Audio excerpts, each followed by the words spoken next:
আজকে কাপল রুমে আসছি ইফতার করতে, প্রেম করতে আসছি।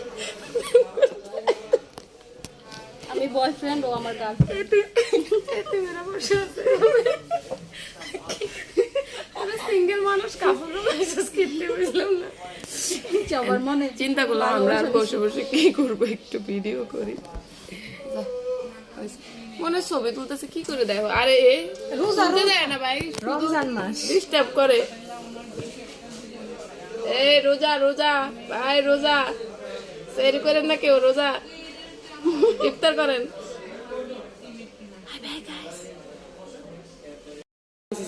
ভাই ইফতার প্লেট আর নিছি, এর মধ্যে এত বড় গাছটা তো ওদেরকে দরকার ছিল। পুদিনা দিয়েছেন ভালো কথা, এটা একটু কাইটা কুইটা দেন, এটা আমি এমনি এমনি খাই নাকি বুঝলাম না।